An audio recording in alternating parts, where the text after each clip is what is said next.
Bonjour, bienvenue sur Equiliforce. Je vous propose aujourd'hui un avis critique mais très élogieux sur le film Lynx de Laurent Gélin. Laurent qui est un photographe animalier à l'origine.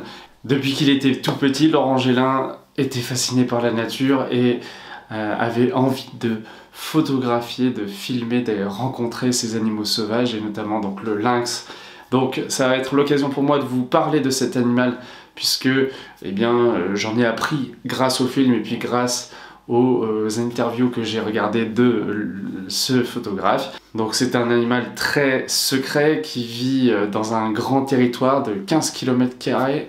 Il y en a environ 150 dans le massif jurassien, il a été réintroduit il y a 50 ans et il avait aussi fait sa réapparition dans les Vosges avant de disparaître en raison du braconnage notamment. Ce film, c'est le résultat de 7 ans d'observation, 7 ans de repérage, de patience, d'attention aux petits détails, d'installation de pièges vidéo, c'est-à-dire des caméras réflexes qui, avec des capteurs de mouvement, se déclenchaient pour pouvoir observer les habitudes de ces animaux dans leur milieu naturel.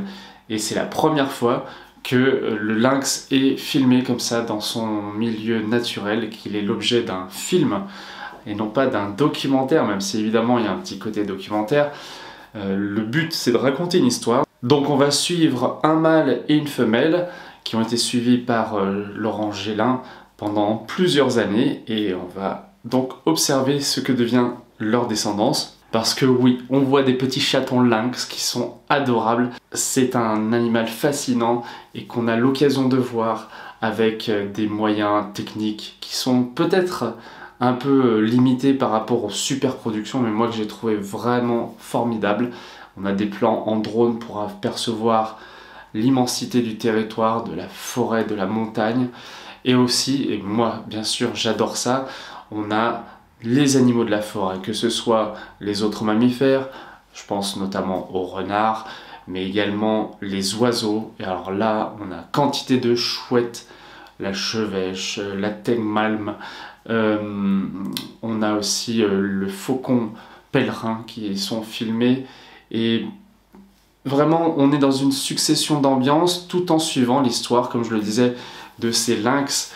Et à chaque fois, même si on ne voit pas le photographe, à aucun moment, contrairement à la Panthère des Neiges, il apparaît devant l'écran, et bien à chaque fois on sent quand même qu'il y a de l'émotion.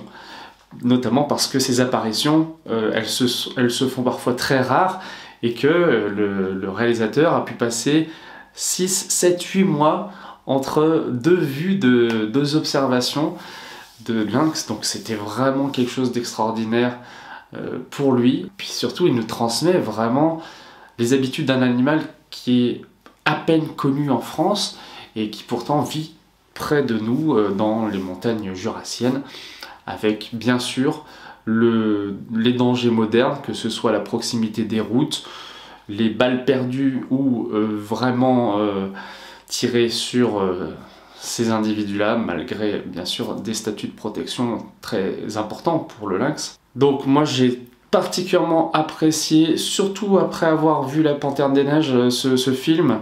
Je m'attendais peut-être à quelque chose d'un peu moins bien, alors qu'en fait, eh bien j'ai autant apprécié les deux films, notamment pour l'ambiance sonore. Il y a eu un gros travail de Boris Jolivet, d'ailleurs qui a travaillé sur le film que j'ai mentionné juste précédemment. Et je vous invite vraiment à aller le voir ou à acheter le DVD ou à acheter les livres que Laurent Gélin a fait à propos de cet animal fascinant.